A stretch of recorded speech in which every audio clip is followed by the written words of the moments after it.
Exclusive और मैं हूं आपके साथ पलक सहगल। बिग एक्सक्लूसिव में सबसे पहले आपको दिखाएंगे कैसे बांग्लादेश में हिंदुओं पर हिंसा के बीच बड़ा एक्शन हुआ है। बीसीसीआई ने ऑर्डर दे दिया है कि बांग्लादेशी खिलाड़ी मुस्तफिजुर रहमान केकेआर से हटाया जाएगा, लेकिन सवाल यह है कि केकेआर ने खुद यह फैसला क्यों नहीं लिया। शाहरुख खान की टीम पर दबाव बढ़ा, फिर भी शाहरुख खान इस मुद्दे पर खामोश क्यों रहे। जब बांग्लादेश में हालात बेकाबू है, हिंदुओं पर अत्याचार हो रहा है, हिंदू परिवारों पर आफत है, चुन चुन कर हिंदुओं को निशाना बनाया जा रहा है, टारगेट किलिंग हो रही है, तब भी बांग्लादेश खिलाड़ी को खुद से बाहर शाहरुख खान ने क्यों नहीं किया। आखिर बीसीसीआई को दखल क्यों देना पड़ा। विस्तार से पूरी खबर आपके सामने रखेंगे और फिर रुख करेंगे दूसरी बड़ी खबर का। बात करेंगे धर्मशाला में अधर्म की, कॉलेज कैसे बना रैगिंग का खौफनाक अड्डा। विस्तार से पूरी खबर आपको दिखाएंगे। एक छात्रा की मौत ने पूरे सिस्टम को कटघरे में खड़ा कर दिया है। आरोप यह है कि कॉलेज कैंपस के भीतर रैगिंग और मानसिक उत्पीड़न पर प्रोफेसर तक जांच के घेरे में आ गए हैं। पुलिस हर एंगल से पूरी जांच कर रही है, लेकिन बड़ा सवाल यही है कि छात्रा की जो चीखें हैं समय रहते क्यों नहीं सुनी गई। विस्तार से दोनों खबरें आपके सामने रखेंगे और शुरुआत करते हैं सबसे पहली बड़ी खबर के साथ। और हमारे साथ देवकी नंदन जी जुड़ चुके हैं। राधे राधे देवकी नंदन जी। महाराज जी क्या कहना चाहेंगे। आपने तो शाहरुख खान से कहा था, आपने तो शाहरुख खान से कहा था कि वो टीम से उसे हटाए, तो बीसीसीआई को दखल करना पड़ा। आप तो जिसका नाम ले रहे, मैं तो उसका नाम भी नहीं लेता। एक तो बहुत बहुत साधुवाद, धन्यवाद बीसीसीआई का, जिन्होंने हमारी बात को सुना, समझा और सनातनियों की भावना को समझा। मुझे लगता है कि हिंदुओं की भावना ये भारत में नहीं समझेंगे तो कहां समझेंगे।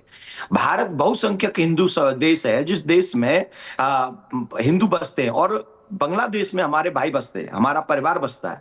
उस बांग्लादेश में हमारी बहन बेटियां मारी जा रही हैं, उनकी इज्जत लूटी जा रही है, जिंदा बच्चे जलाए जा रहे हैं, और वहीं हम बांग्लादेश के क्रिकेटर को लाके अपने संग आईपीएल खेल रहे हैं। What is this. और हमने तो मिस्टर केकेआर को कहा था कि मिस्टर केकेआर उस क्रिकेटर को आप निकाल दो। अगर वो निकाल देते तो कितनी इजी होता उनके लिए ये साबित करना कि पूरे हिंदुओं के साथ वो खड़े हैं। बीसीसीआई का धन्यवाद, जिन्होंने हमारे दर्द को समझा। मुंबई में मैंने जब ये बात उठाई थी, उस समय से कह रहा हूं मिस्टर केकेआर से, लेकिन टीवी चैनलों पर इतनी डिबेट हो गई, सोशल मीडिया में इतना सब कुछ हो गया, लेकिन मिस्टर केकेआर का एक बयान नहीं आया। जानते क्यों नहीं आया? कहीं ना कहीं हमको यह लग रहा है कि इस देश में हिंदुओं के साथ कुछ भी होता रहे, पूरे विश्व में कहीं होता रहे, उससे मिस्टर केकेआर को कोई लेना देना नहीं है। तो इट्स ओके। हमारे लिए तो बहुत बहुत साधुवाद है बीसीसीआई का, जिन्होंने इस बात को समझा और हमारी भावना को समझ के, और आज बहुत प्राउड फील कर रहे हैं कि कुछ अधिकारी ऐसे भी हैं जो हम धर्म गुरुओं की भी बात को रिस्पेक्ट देते हैं, क्योंकि व्यासपीठ से बैठ के हमने इस मुद्दे को शुरू किया था। व्यासपीठ पे, अगर व्यासपीठ से कहा गया, वो देश के लिए कहा गया, धर्म के लिए कहा गया, उस बांग्लादेश के लिए कहा गया जहां बांग्लादेश में मंदिर जलाए जा रहे हैं, बच्चे जलाए जा रहे हैं, मंदिर तोड़े जा रहे हैं और बहन बेटियों की इज्जत लूटी जा रही है, जिंदा लोगों में आग लगा दी जा रही है पेड़ से लटका के, उस बांग्लादेशी एक क्रिकेटर को नहीं निकाल सके मिस्टर केकेआर। लेकिन मत भूलिए, हीरो इस देश ने बनाया। पूछना चाहूंगी क्योंकि ये पहली दफा नहीं है जब हिंदुओं पर अत्याचार को लेकर बॉलीवुड साइलेंट हो, शाहरुख खान साइलेंट हो और अलग अलग, अगर मैं फिल्म स्टार की बात करूं, वो साइलेंट हो। लेकिन ये साइलेंस क्यों है? लगातार हम देख रहे हैं कि हिंदुओं की टारगेट किलिंग बांग्लादेश में हो रही है, लेकिन पूरा बॉलीवुड चुप है, कोई कुछ नहीं बोल रहा, और ऊपर से सोने पर सुहागा आप वहां पर जो क्रिकेटर है उसको हायर कर रहे हैं ऑक्शन में। हाँ, मैं क्या बोलूं। इसीलिए इस देश में बॉलीवुड वॉकआउट भी हुआ है, इसीलिए इस देशवासियों ने इस दर्द को समझा है, और अब धीरे धीरे बॉलीवुड की जो हालत हो रही है, आप समझ रहे हैं, वो भी धीरे धीरे घुटनों पे आ रहे हैं। बॉलीवुड के लिए अभी मैं ज्यादा नहीं बोलना चाहता, बस यही कहूंगा कि बॉलीवुड ने हमारे देश की संस्कृति का नाश ही किया है।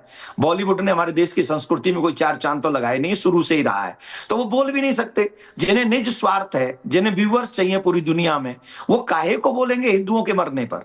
हाँ, हिंदू उन्हें मूवी थिएटर में तो चाहिए, मूवी थिएटर में तो हर एक बॉलीवुड स्टार को चाहिए कि वो हमारे यहाँ आ जाएं, हमारी मूवी देखें, सक्सेस करें, हाथ जोड़ेंगे। लेकिन वही हिंदुओं पे जब विपत्ति पड़ेगी, बांग्लादेश में जिंदा जलाए जाएंगे, 7 साल की बच्ची जिंदा जला दी जाएगी, बच्चियों के साथ रेप होगा, तब कोई नहीं बोलेगा। क्यों? मैं क्यों करूं, मैं अकेला ही क्या कर सकता हूं, ये उनकी थिंकिंग है। लेकिन समय किसी को छोड़ता नहीं है, समय एक दिन सबको समझा देगा।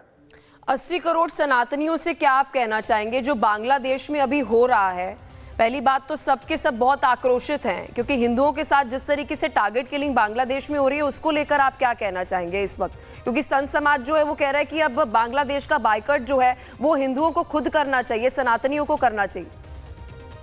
देखिए, मैंने उस कथा में ये भी बात कही थी, सिर्फ केकेआर को ही नहीं कही थी, मैंने तो हर सनातनी को ही बात कही थी कि अगर तुम्हारे यहाँ कोई बांग्लादेशी काम कर रहा है तो उसे बाहर करो, तुम्हारे गाड़ी चला रहा है कोई बाहर करो, तुम किसी बांग्लादेशी बाल कटवा रहे हो तो बंद करो, किसी ऑटो रिक्शा, किसी की कोई फल सब्जी कुछ भी खरीद रहे हो आप, कोई भी बांग्लादेशी है उसका आधार कार्ड लो, उसके परिवार, जब तक 100% श्योर ना हो जाओ तब तक उससे कोई सामान मत खरीदो। मैंने तो ये बात भी कही थी और केकेआर के लिए ये बात कही थी। तो बहुत 50,000 लोग थे, उन्होंने हाथ उठा के प्रण किया है, उन्होंने हाथ उठा के प्रण किया कि किसी भी बांग्लादेशी से कोई व्यवहार नहीं करेंगे। तो ये अपने आप में एक अच्छी बात है। अगेन मैं बीसीसीआई को धन्यवाद दूंगा और मिस्टर केकेआर। लेकिन महाराज जी आपने तो ये भी कहा था कि जो 9 करोड़ रुपए में खरीदा गया है इस खिलाड़ी को, वो केकेआर जो है वो हिंदुओं जिन्हें प्रताड़ित किया गया है उन्हें देना चाहिए, उनकी मदद के लिए देना चाहिए। लेकिन यहाँ तो एसआरके एकदम साइलेंट है, केकेआर की मैनेजमेंट कुछ नहीं कह रही है। आर भारत मुझसे ज्यादा अच्छा केकेआर को जानता होगा, जो इतनी बड़ी मुहिम चलने के बाद, हर एक चैनल पे खबर चलने के बाद, हर एक स्थिति में इतने हिंदुओं की हत्या होने के बाद जिसने एक बयान तक न दिया हो, वो क्या 9 करोड़ देगा। और हमें इनके 9 करोड़ की जरूरत भी नहीं है, हम अपने लोगों को दे लेंगे जो हमें देना है और इनको दिखाएंगे कि हम कैसे देंगे। आज मैं आपके चैनल पे कह रहा हूं कि इनको दिखाऊंगा मिस्टर केकेआर को, और पूरे सनातनी दिखाएंगे मिस्टर केकेआर को। Wait and watch. हमें तुम्हारे रुपयों की जरूरत नहीं है, 9 करोड़ 20 लाख की हमें जरूरत नहीं है तुम्हारी की। तुमने दिखा दिया कि तुम हिंदुओं के साथ नहीं खड़े हो, लेकिन हम दिखाएंगे कि हम अपने हिंदुओं के साथ खड़े हैं, हम अपनी सनातनियों के साथ खड़े हैं, चाहे वो हिंदू विश्व में कहीं भी रहता हो। आपसे एक मेरा ये भी सवाल है, जैसा आपने ये बात उठाई उसका असर हमने देखा, बीसीसीआई ने इंटरवीन किया, लेकिन एक लीग प्रपोज है सितंबर में बांग्लादेश में, जहां भारतीय क्रिकेट टीम को जाना है और 3 वनडे सीरीज और 3 T20 इंटरनेशनल मैच खेले जाने की बात है। क्या इसको भी अब आप कैंसिल करने की मांग रखने वाले हैं? मैं आपसे एक बात पूछ रहा हूं, आप आर भारत, एक तो होता है नेशनल चैनल और एक होता है क्या नाम है, आपके स्टेट के चैनल होते हैं, और दोनों को चलाने का तरीका अलग अलग होता है, राइट। आईपीएल ये देश के लिए था और देश के खिलाड़ियों के लिए था, उसमें उसका थोड़ा नाम फेम बन जाए इसके लिए विदेशी लोगों को रखा गया कि ठीक है वो वर्ल्ड वाइज दिखना चाहिए। वहां यहाँ देशी कानून चलेंगे, लेकिन जब आप विदेश में जाते हैं, हालांकि बांग्लादेश आप जानते हैं हमारा पड़ोसी देश है और बांग्लादेश हमारा मित्र देश है, ये मैसेज जब चला जाएगा कि 9 करोड़ 20 लाख गए, तो इसके बाद बहुत ज्यादा चांसेज हैं कि बांग्लादेश हमारे हिंदुओं की सुरक्षा करने के लिए तैयार हो। और अगर ऐसा वो नहीं करता है तो धीरे धीरे और कठोर कदम उठाने चाहिए, अपने हिंदुओं को मरने नहीं देंगे हम लोग। और पुनः एक बार बीसीसीआई को धन्यवाद, और केकेआर आपने ये हाथ से ये मौका भी गंवा दिया, हिंदुओं के साथ खड़े होने का ये मौका आपने गंवा दिया। धन्यवाद। आपको ऐसा लगता है, अब मेरा आखिरी सवाल है देवकीनंदन जी, आपको ऐसा लगता है कि शाहरुख खान को इतना कुछ होने के बाद, इतनी घटना होने के बाद, इतने सवाल पूछे जाने के बाद, अब कम से कम आके इतनी जिम्मेदारी लेनी चाहिए कि वो खुद ये कहें कि हाँ हम इस फैसले का सम्मान करते हैं, हमें ये फैसला पहले ही ले लेना चाहिए था? मुझे तो आशा नहीं है, अगर आपको लगता है तो वेट एंड वॉच करते हैं, उनको करना तो चाहिए, ऐसा करना तो उन्हें चाहिए, एक और चीज कहनी चाहिए। आप हाँ। मैं देखो अभी तक उनका नाम नहीं ले रहा हूं, मिस्टर केकेआर का जी मैंने नाम नहीं लिया है, मोस्टली मैं नाम नहीं लूंगा भी नहीं, और तब तक नाम नहीं लूंगा जब तक वो कैमरों के सामने आके ये नहीं कह देते कि बांग्लादेश में जो हिंदुओं की हत्या हो रही है, मैं उन हिंदुओं के साथ में हूं, बांग्लादेश को ऐसा नहीं करना चाहिए, उसके बाद ही मैं उस मिस्टर केकेआर का नाम लूंगा, अदरवाइज मैं उसका नाम नहीं लूंगा। बहुत बहुत धन्यवाद। बहुत शुक्रिया देवकीनंदन महाराज जी, आप रिपब्लिक भारत के साथ जुड़े, और सलोनी आपका भी शुक्रिया, आपने अपने भी तमाम सवाल जो है, प्रश्न जो है वो पूछे। और चलिए अब आपको पूरा मामला समझाते हैं। दरअसल आईपीएल की बात करें, इंडियन प्रीमियर लीग 2026 की शुरुआत से पहले एक बड़ा विवाद जो है वो शुरू हो गया था। इसमें बीसीसीआई ने आपको बता दें कि बड़ा फैसला ले लिया, लेकिन इस बीच आपको बता दें कि बीसीसीआई की तरफ से क्या कुछ कहा जा रहा है, संगीत सोम की तरफ से क्या कुछ कहा जा रहा है, तमाम ऐसे बयान जो है आपको वो भी सुनाते हैं। खिलाड़ी को अपनी टीम से रिलीज करें। देखिए, आप बीसीसीआई को ये कह रहे हैं, बीसीसीआई ने लोगों की भावनाओं को समझा है। बीसीसीआई ने, भारत सरकार ने देश के सैकड़ों करोड़ हिंदुओं की भावनाओं को समझते हुए ये निर्णय लिया और बीसीसीआई ने बिल्कुल सही समय पर निर्णय लिया है। जो निर्णय गलत शाहरुख खान के और उनकी कंपनी के द्वारा लिया गया था, उनकी टीम के लिए द्वारा लिया गया था, उस निर्णय को ठीक करने का काम किया। और रहमान जैसे खिलाड़ी को जब तक स्थिति सामान्य ना हो, जब तक वहां हिंदू सुरक्षित ना हो, हिंदुओं के साथ वहां अत्याचार बंद ना हो, बहन बेटियों का सम्मान ना हो, तब तक इस तरीके का किसी को भी ये निर्णय नहीं लेना चाहिए। मैं फिर कहता हूं, बीसीसीआई और भारत सरकार को बहुत बहुत धन्यवाद कि उन्होंने ये निर्णय लिया और ये देश के सैकड़ों करोड़ सनातनियों को, हिंदुओं का जो भावनाओं की कदर की है, उसके लिए बहुत बहुत धन्यवाद। आपको लगता है ये भारत के लोगों की जीत है, उन लोगों की जीत है जो लगातार इस मुद्दे को उठा रहे थे, लगातार ये बात बोल रहे थे कि आईपीएल में बांग्लादेशी खिलाड़ियों का भी बॉयकॉट होना चाहिए, उन हिंदुओं की जीत है? बिल्कुल, ये मैं अभी आपको बताया ना, सैकड़ों करोड़ हिंदुओं की ये जीत है, सनातनियों की जीत है और उन लोगों की जीत है जो इसका विरोध कर रहे थे। और ऐसा नहीं है, कुछ और भी लोग थे जो इसका विरोध कर रहे थे। और मैंने जब ये विषय उठाया तो मैं धन्यवाद देता हूं अपने धर्म गुरुओं को कि उन्होंने इसमें मेरा साथ दिया और देश के सनातनियों का साथ दिया, देश के हिंदुओं का साथ दिया।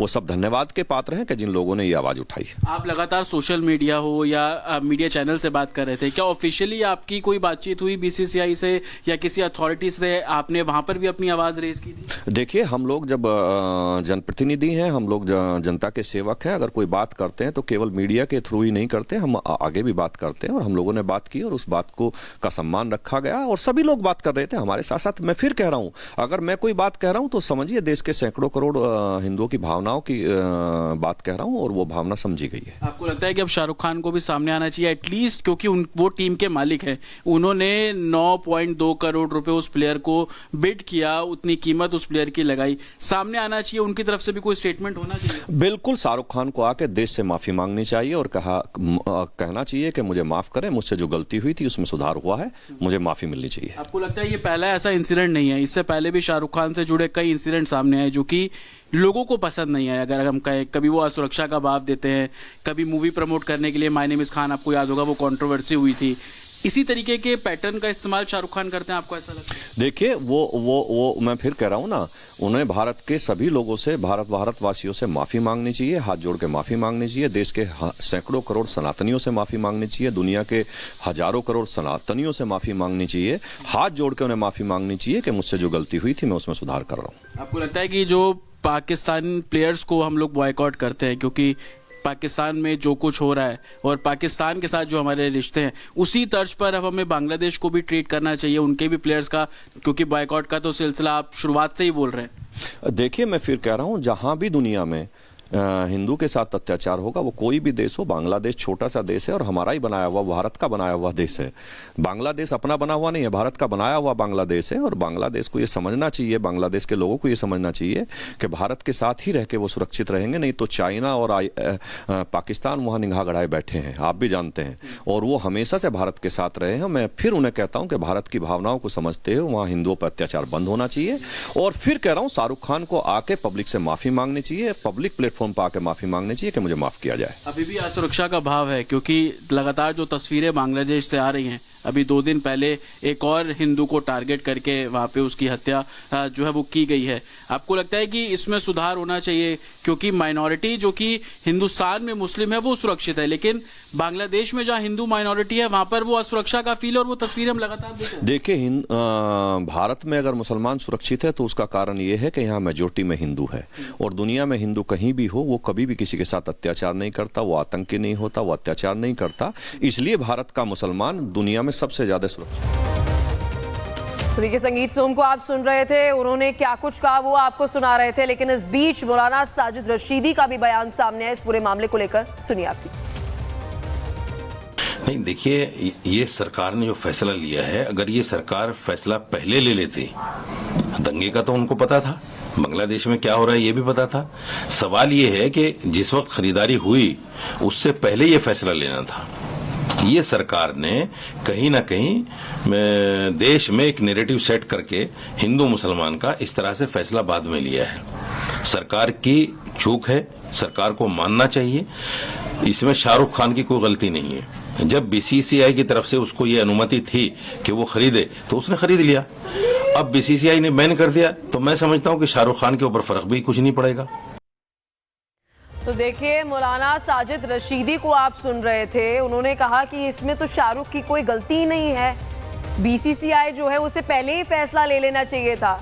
लेकिन आपको पूरा विवाद समझाते हैं। बांग्लादेश में जो इस वक्त हिंदुओं के साथ हो रहा है ये कोई राज नहीं है, पूरा विश्व देख रहा है, पूरा भारत देख रहा है, सनातनी देख रहे हैं कि किस तरीके से हिंदुओं को टारगेट वहां पर किया जा रहा है। और फिर उसके बाद आईपीएल का एक ऑक्शन होता है और उसमें बकायदा केकेआर, कोलकाता नाइट राइडर्स जो टीम है शाहरुख खान की, वो बाय करते हैं उस प्लेयर को, बांग्लादेशी प्लेयर को। और फिर उसके बाद संत समाज की तरफ से, पॉलिटिकल लीडर्स की तरफ से इसकी आलोचना की गई और फिर उसके बाद बीसीसीआई ने ये फैसला लिया। बीसीसीआई ने कहा कि आप चेंज करेंगे इस प्लेयर को। अब कैसे ये पूरा मामला जो है उसको लेकर हटाने की जो मांग है वो आपको बताते हैं। संगीत सोम, देवकीनंदन ठाकुर, अनिरुद्धाचार्य ने बयान दिया था, उनकी तरफ से पहले मांग उठाई गई थी और अब क्या कुछ कहा जा रहा है वो आप सुनिए।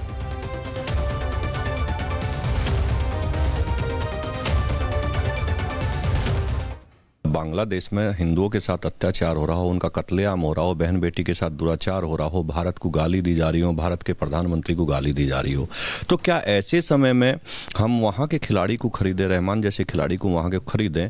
क्या वहाँ के किसी खिलाड़ी ने एक भी स्टेटमेंट ऐसा दिया कि हिंदुओं के साथ ये अत्याचार नहीं होना चाहिए? अगर ऐसा नहीं है तो हर बार शाहरुख खान ही ऐसा काम क्यों करते हैं? कभी उन्हें भारत रहने में सुरक्षित लगता है, कभी कुछ लगता है, कभी वो पाकिस्तान के फेवर में बोलते हैं। ऐसा क्यों करते हैं? तो ये गद्दारी की श्रेणी में नहीं आता तो किस श्रेणी में आती है? देखिए, जो देश के खिलाफ बोलेगा, देश के खिलाफ काम करेगा, वो गद्दार की श्रेणी में आएगा। अगर तुम्हें हिंदुओं से प्रेम है, अगर तुम्हें भारत से प्रेम है और अगर हिंदुओं के मरने का दुख तुमको भी है, उस 6 वर्ष की बच्ची को जलाए जाने का दुख तुमको भी है, तो मिस्टर केकेआर उस खिलाड़ी को, बांग्लादेश के खिलाड़ी को अपनी टीम से निकाल के बाहर करो, तुरंत बाहर करो। अगर वो खिलाड़ी तुम्हारी टीम में रहा तो मजबूर हो जाएंगे हम तुम्हारी टीम का बहिष्कार करने के लिए और उस खिलाड़ी को भारत से बांग्लादेश वापस भेजने के लिए। जो बॉलीवुड के जो लोग हैं ना, जो हिंदुओं के खिलाफ जहर उगलते हैं, ये सब वो लोग हैं जो विदेशी फंडों पे इनका काम चलता है। ये विदेशी पैसे आते हैं, मूवियाँ बनाते हैं, गुटखे शराब का प्रचार करते हैं, हिंदुओं के खिलाफ षड्यंत्र की मूवियाँ बनाते हैं। ये हिंदुओं को समझना चाहिए कि ये भारत के शुभचिंतक नहीं है। आपने अपना नेम फेम तो उनको दे दिया है। कहते ना, जिस पत्तल में खाते हैं उसी में छेद करते हैं, ये वो वाले लोग हैं कि ये मुसलमानों के पक्ष में तो बोलेंगे पर हिंदुओं को जिंदा जला दिया जाएगा तो इनके मुंह में चूनी निकलेगी। बीसीसीआई के फैसले का पूरा संत समाज स्वागत कर रहा है। आचार्य विक्रमादित्य और राजू दास ने क्या कुछ कहा है, सनातनियों की तरफ से क्या कुछ कहा जा रहा है और कहा जा रहा है कि सनातनियों की जीत है। आप भी सुनिए बयान। भारत के अंदर जिस प्रकार से एक माहौल बन रहा है, एक जनभावना जिस प्रकार जाग रही है, मानवता की बात जाग रही है कि उन लोगों को हमें साथ नहीं देना चाहिए जो मानवता की हत्या कर रहे हैं, हिंदुओं की हत्या कर रहे हैं। लेकिन शाहरुख खान साहब अभी भी अपने उसी स्वभाव के अनुसार से चल रहे हैं कि नहीं, मैं किसी से डरता नहीं। अरे देश में इस वक्त ऐसा माहौल है, जो हिंदू वास्तविक तौर पर आवाज उठा रहे हैं, वो देश की आवाज है, मानवता की आवाज है। मुजीबुर रहमान के साथ जिस प्रकार से शाहरुख खान खड़े हुए हैं, ये बहुत दुखद है। लातों की बातों से नहीं मानते। जिन लोगों ने आपको सिर पे बैठाया था वो भारत के ही लोग थे, बांग्लादेश के लोग नहीं थे, जिहादी नहीं थे। भारत के लोगों ने आपको उस जो बुलंदी है उसके शिखर पे पहुंचाया है। लेकिन आज आप उन जिहादियों के साथ जाके खड़े हो गए हैं जो मानवता की हत्या कर रहे हैं। आईपीएल मैच में जिस प्रकार से शाहरुख खान ने बांग्लादेशी खिलाड़ी को लिया था, जिसको लेकर हम लोगों ने कड़ा इतराज जताया था, विरोध जताया था, उसका सिर्फ एक ही कारण है, एक ही रीजन है। खेल में इस प्रकार से भाव और भावना नहीं होना चाहिए, लेकिन दुखद है कि बांग्लादेश में जिस प्रकार से हिंदुओं को मारा जा रहा है, प्रताड़ित किया जा रहा है, ईसाइयों को मारा जा रहा है, अल्पसंख्यकों के साथ दुर्व्यवहार की जा रही है, इसके नाते हम लोगों ने विरोध किया था। मैं आभार व्यक्त करता हूं बीसीसीआई का, जिन्होंने सख्त निर्देश दिया है कि उसको बाहर किया जाए। और इसी बीच इसी खबर से जुड़ी एक और बड़ी अपडेट आपको दे देते हैं। बांग्लादेश में एक और हिंदू की हत्या, व्यापारी खोकोन चंद्र दास की हमले में मौत हो गई है। लगातार आप देखिए कि हिंदुओं को टारगेट किया जा रहा है और इसे टारगेट किलिंग ही कहेंगे, क्योंकि बांग्लादेश में हिंदू सुरक्षित नहीं है। लगातार हम देख रहे हैं कि पहले तो हिंदुओं को मारा जा रहा है और अगर हिंदू घर पर है तो वहां पर घर जला दिया जा रहा है। ये स्थिति इस वक्त पड़ोसी मुल्क बांग्लादेश में बनी हुई है और ये देखिए तस्वीर।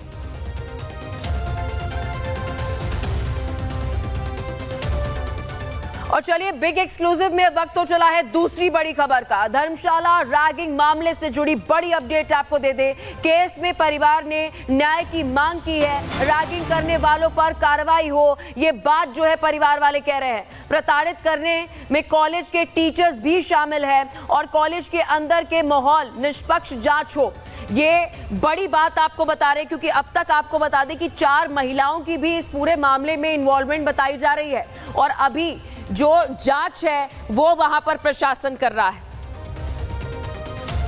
बच्चे के साथ गलत तो हुआ ही है सर, और गलत भी कॉलेज से हुआ सब कुछ।